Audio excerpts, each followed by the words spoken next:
Talk about how to be loving. Well, I believe there is only love and everything else is an illusion. Give us some of your personal experience Oh, regarding I would this. love that. Okay. One story is I give a lot of service at Agape, which is that's my Uh-huh. spiritual center. And Michael Beckwith is a very, very dear friend of mine and also my teacher. And I remember sitting down, listening to him speak, saying how important it is to give service. And I literally heard Spirit whisper in my ear, get up and start ushering. One of the things I loved about ushering was I handed out tissues because there's such an open heart space when you go to Agape and when you go to any kind of spiritual center or any kind of place where you're being touched, when your heart Right. is being touched.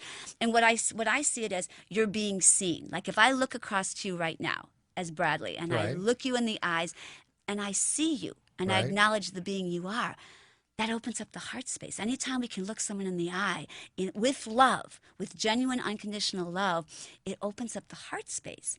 So what I wanted to do was, people when they come to Agape, they're very touched, and a lot of times they cry, and we hand out a lot of tissues. So I really loved passing out tissues to people, and what I did, I'd have the little box of tissue, and every time I handed someone a tissue who was crying, I would say in my heart, I love you.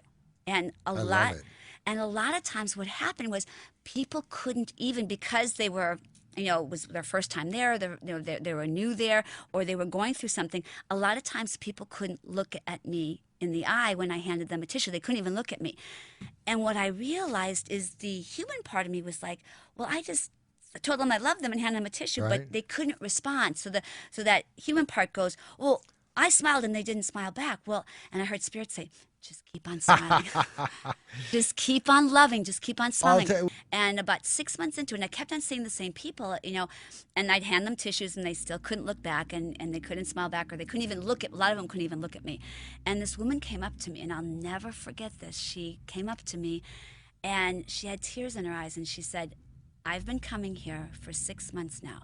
And she said, I lost my husband, and it's been incredibly difficult for me. She said, when you handed me tissues, I couldn't even look at you. She said, but I Wow. felt your love. And she Wow. said, sometimes I didn't feel like coming here, but I just knew I would see you, and I knew that you would tell me you love me, and you'd look at me and you'd smile, and I knew it would be okay. And I realized in that moment the impact. I mean, it makes me cry just thinking about it. Oh, that's The amazing. impact that we have. And after she said that, I realized that. And so I started watching where people will miss each other and why we don't have peace in the world. Because peace has to start here. It has to start in myself and how I love the world and how I love myself and I love everyone else.